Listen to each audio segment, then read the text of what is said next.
ये वो खुश नसीब हैं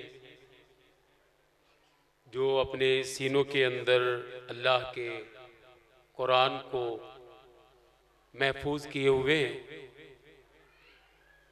मैं अपने बड़े ही प्यारे भाई और हमारी इसी मस्जिद के खतीब मौलाना अब्दुल शकूर लुधियानवी साहब से गुजारिश करूँगा कि वो आगे मिंबर पे तशरीफ़ ले आएँ ताकि सारे दोस्त आपका दीदार कर लें। आप मिंबर के पास तशरीफ़ ले आएँ। मौलाना अब्दुल शकूर लुधियानवी साहिब अल्लाह मज़ीद जल्दी से जल्दी सेहत कामिला आजला अता फरमाए ताकि दोबारा इस मिंबर के ऊपर आप बराजमान हो। अल्हम्दुलिल्लाह आप अहबाब की दुआओं से अल्लाह ने बड़ा ख़ास फ़ज़ल किया है, बड़ी रहमत की है कि अल्हम्दुलिल्लाह बहुत ही अल्लाह का फ़ज़ल हुआ है कि अल्लाह ने बहुत ही बेहतरी की है। जितनी बीमारी थी अल्लाह ने बड़ा ही करम किया है। अहबाब दुआएं जारी रखें। इंशाअल्लाह रमज़ान के खुतबात जुमातुल मुबारक इंशाअल्लाहुल अज़ीज़ हज़रत मौलाना अब्दुल शकूर लुधियानवी साहिब अल्लाह के फ़ज़ल व करम से इंशाअल्लाह पढ़ाएँगे। आप अहबाब दुआएं जारी रखें कि जो कमी कुताही है अल्लाह मज़ीद उनको सेहत कामिला आजला अता फरमा दे। तो महसूस हो रहा है कि हमारे मुअज़्ज़ज़ मेहमान भी तशरीफ़ ले आए हैं। हज़रत मौलाना हाफिज़ मोहम्मद यूसुफ पसरूरी साहिब आहलन व सहलन मरहबा। आगे आ जाओ जी। अच्छा ठीक।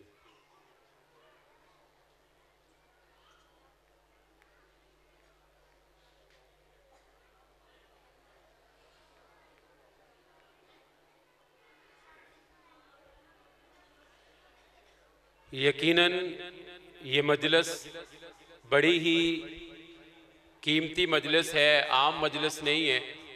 आप अहबाब में से शायद कोई दोस्त उकता गए हों कि ये तिलावतें सुनाई जा रहे हैं। यकीनन ये साल के बाद जो बच्चे इन सफ़ों के बैठ के ऊपर बैठ कर कुरान को याद करते हैं, ये उनके एजाज़ में तकरीब होती है।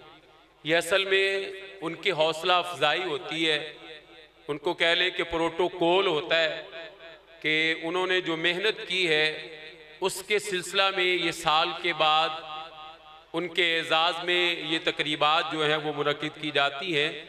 तो ये आम मजलिस नहीं है। आप बैठे हुए हैं नमाज ज़ोहर के वक़्त से लेके अब तक। तो अल्लाह के नबी सल्लल्लाहु अलैहि वसल्लम की हदीस मुबारक है कि इस मजलिस को अल्लाह के फरिश्ते ढांपे हुए हैं। जब तक आप बैठे हुए हैं आप अल्लाह के फरिश्तों के परों के नीचे। और देखें अल्लाह रब्बुल इज़्ज़त की ज़ात इन्नहु अलीमुम बिज़ाति सुदूर, हमारे सीनों के अंदर जो उठने वाले ख्यालात हैं अल्लाह उनको भी जानते हैं। जब ये मजलिस बर्खास्त होगी हम चले जाएंगे, फरिश्ते अल्लाह के पास जाएंगे तो अल्लाह उन फरिश्तों से सवाल करेंगे कि मेरे फरिश्तों तुम गए थे नहर बाजार मस्जिद में, जितने लोग बैठे थे वो क्या चाहते क्या थे, मांगते क्या थे। हालांकि अल्लाह को सारा कुछ इल्म, इसके बावजूद अल्लाह फरिश्तों से ये सवाल करेंगे।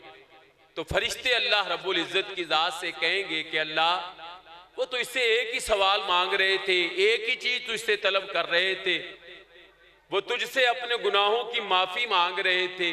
तो अल्लाह रब्बुल इज़्ज़त की ज़ात कहेंगे कि मेरे फरिश्तों गवाह हो जाओ मैंने उन सब के गुनाहों को माफ कर। ये मजलिस आम मजलिस नहीं है। और क्या चाहिए कि अगर 1 घंटे 2 घंटे में अल्लाह रब्बुल इज़्ज़त की ज़ात हमारे गुनाहों को मिटा दे तो ये मेरे भाइयों ये सौदा महंगा नहीं है। फिर एक आदमी चले, आप तो नियतन आए होंगे, किसी के बेटे ने हिफज किया है, किसी के अजीज ने कुरान को मुकम्मल किया है, एक वैसे ही बाजार से गुजर रहा है, उसके कानों में ये स्पीकर की आवाज गई, वो मजलिस में आके बैठ गया। फरिश्तों ने कहा अल्लाह ये तो इरादा ने आया ही नहीं था मजलिस सुनने के लिए, ये तो वैसे बाजार से गुजर रहा था, जा रहा था, इसके कानों में ये आवाज पड़ी, उसका दिल किया, वो भी मजलिस में आके बैठ गया। अल्लाह इसका क्या बनेगा? अल्लाह ने कहा मेरे फरिश्तों, मेरे गवाह हो जाओ, बेशक ये इरादतन नहीं आया, मैंने इसके भी गुनाहों को माफ कर दिया। ये इतनी अजीम मजलिस है और फिर ये कुरान की मजलिस है। और कोशिश करें, खैरुकुम मन तअल्लमल कुरान व अल्लमा, तुम में से सबसे बेहतरीन इंसान वो है जो कुरान पढ़ता है और लोगों को पढ़ाता है। आज हम डरते हैं कि अगर हमने अपनी औलाद को दीन की तालीम दे दी तो पता नहीं इसका क्या बनेगा। मेरे भाइयों, अगर आज के आप इस मादी दौर को देखेंगे ना तो वाकईतन हम भी परेशान हो जाएंगे। दुनियादार तो परेशान होता ही होता है, लेकिन याद रखें जो इज्जत, जो मुकाम, जो फजीलत दीन के इल्म में है, ये दुनिया के किसी इल्म में नहीं। ये दुनिया का physics, chemistry, bio, PhD, MPhil, ये इल्म नहीं है, ये फन है। इल्म इस कुरान और हदीस को अल्लाह की जात ने इल्म का है। जिसके सीने में कुरान है, जिसके सीने में अहादीस है, इसको अल्लाह रब्बुल इज्जत की जात ने इल्म का है। देखें, एक बाप सारी अपनी दौलत, हत्ता के मां भी अपना जेवर तक बेच देती है, किस लिए? कि बेटे का पाकिस्तान के सबसे अच्छे मेडिकल कॉलेज में दाखिला हो जाए और मेरा बेटा जो है ये डॉक्टर बने। दुनिया की तालीम के लिए ये डिग्रियां, दुनिया की डिग्रियां दुनिया में रह जाएंगी, न किसी बाप के काम आएंगी, न किसी माँ के काम आएंगी, न किसी बहन के काम आएंगी, न किसी भाई के काम आएंगी। और जब सांस निकल जाएंगी, जिसके नाम की होंगी उसके भी काम नहीं आएंगे। ये जो डिग्री आज इन खुश नसीबों को मिलनी है और जिस डिग्री को इन लोगों ने अपने सीनों के अंदर समोया, भाइयों, ये डिग्री दुनिया के अंदर भी इज्जत वाली है और उस इंसान को इज्जत वाला बना देती है। और क़यामत के दिन फिर अल्लाह की जात जो मुकाम, जो इज्जत, जो शान देंगे इन खुश नसीबों के वालिदैन को, जिनके ऊपर अल्लाह के अंबिया भी फख्र करेंगे कि यार ये कौन से खुश नसीब है कि जिनको अल्लाह ने आज इतना मुकाम अता कर रखा है, इतनी शान दे रखी है। तो फिर उनको बताया जाएगा, अल्लाह की जात बताएंगे कि ये वो खुश नसीब है जिन्होंने दुनिया के अंदर अपने बच्चों को कुरान की तालीम दी। डॉक्टर बन गया बेटा, जाना तो सबने दुनिया से, हमने भी जाना है, आपने भी जाना है, मादरत के साथ भाइयों। लेकिन वो बेटा जिसकी खातिर बाप ने सारा कुछ कुर्बान कर दिया, वो बाप की मैयत के ऊपर एक दुआ नहीं पढ़ सकता। वो खड़े सुम्मुम बुकमन उमियुन, जैसे मौलवी ने सलाम फेरा उसने भी फेर दिया। लेकिन ये जिनको हम गरीब समझते, हमारा माइंड, हमारी सोच ये है कि जो बच्चा सबसे निकम्मा है ना, या ज़ेन उसका नहीं चलता, उसको मदरसे में भेज, उसको मदरसे में भेज। और लोग डरते हैं कि शायद पता नहीं ये भूखा मर जाएगा, इसको रोजी नहीं मिलेगी। कोई मदरसे का स्टूडेंट आप ले लें, मिसाल के तौर पे हमारी इसी मस्जिद के खतीब मौलाना अब्दुल शकूर लुधियानवी साहब ये मामू कांजन से पढ़े, मैं मामू कांजन से पढ़ा। मौलाना बशारत साहब आप हमारे साथ देखते हैं, वो मामू कांजन से पढ़े। आपके इस डिग्री कॉलेज के जो मौजूदा प्रिंसिपल हैं वो मामू कांजन से पढ़े। 5 पढ़ के गए थे वो मामू कांजन में। देख लें फिर अल्लाह ने कैसे रंग लाए। बाकी प्रोफेसर अब्दुल मन्नान सल्फी साहब आपके शहर से, प्रोफेसर ज़ियाउल्लाह साहब इसी कॉलेज से, ये सारे के सारे मदरसे के पढ़े। बाकी भी बेशुमार किसी भी मदरसे को आप ले लें, सादा सी मिसाल है, कोई भी मदरसे का फारिग, वो पंजाबी च कहते ना रज्जा तो भावें मर जे भुखा नहीं मरता। ये अल्लाह के दीन की बरकत है भाइयों। डरा ना करें कि पता नहीं अपने बेटे को हाफिज़े कुरान बना देंगे, मौलवी बना देंगे, पता नहीं इसका मुस्तकबिल क्या बनेगा। देखें हमारे मुल्क में सबसे बड़ा ओहदा किसका है? हमारी पाक फौज, आर्मी चीफ का। लेकिन जो शान, जो मुकाम अल्लाह ने इस हाफिज़े कुरान को दिए ना, जब ये अल्लाह अकबर कह के सजदे में जाता है, आर्मी चीफ का भी सार इसके कदमों में होता है। यारो इससे बड़ा मुकाम क्या चाहिए, इससे बड़ी इज्जत क्या चाहिए। इसलिए कभी घबराया ना करें। खैरुकुम मन तअल्लमल कुरान व अल्लमा, सबसे बेहतरीन इंसान दुनिया के अंदर वो है जो अपनी तालीम कुरान की खुद भी सीखता है और लोगों को भी आगे कुरान की तालीम देता है।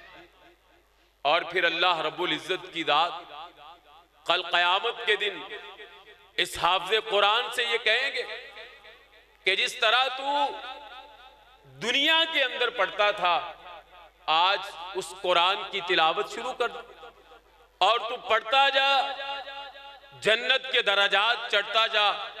जहां तेरे कुरान की आखिरी सूरत की सीन आएगी, वो जन्नत के अंदर तेरा मुकाम होगा, ये कुरान की वजह से।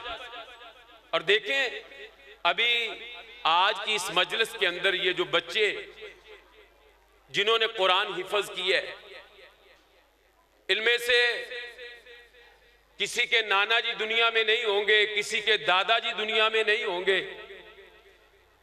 भाइयों ये फ्री का एहसाले सवाब है, ये फ्री का एहसाले सवाब है।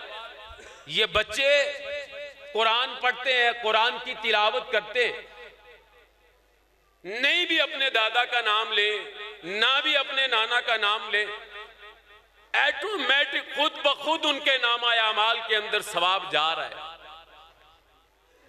इंसान जब फौत हो जाता है, कब्र के अंदर इसके दराजात बुलंद होते हैं ना, तो बंदा अल्लाह से सवाल करता है, अल्लाह मैं तो फौत हो गया हूं, ये सिलसिला खत्म हो गया है, ये नेकियां कैसे बढ़ रही हैं? तो फिर अल्लाह की जात बताते हैं, मेरे बंदे तू जो दुनिया के अंदर नेक औलाद छोड़ के आया है ना, वो तेरे लिए दुआएं कर रही है, इस वजह से तेरे दराजात बुलंद हो रहे। इसलिए अपनी औलादों को कुरान की तालीम दे, नमाजी बनाएं, ताकि इस दुनिया के जाने के बाद ये आपका सदका जारिया बन सके, आपका एहसाले सवाब बन सके। माशाअल्लाह हमारी अभी उन्होंने नमाज पढ़नी है, चले माशाअल्लाह कोई नहीं, इंतजार की घड़ियां खत्म होने वाली है। तो अपनी औलादों को दीन की तालीम इस कुरान के साथ, ठीक है इस्लाम दुनिया की तालीम से मना नहीं करता, लेकिन ये नहीं कि हमारा सारा कुछ, सारी तवज्जो, हमारी सारी फिक्र वो दुनिया की तालीम की तरफ नहीं होनी चाहिए। पढ़ाएं अपनी औलाद को, दुनिया की तालीम दे, इस्लाम इससे मना नहीं करता। आप जरा मुतालिया करें अपनी तारीख का, जितने भी साइंसदान हैं सारे के सारे मुसलमान थे।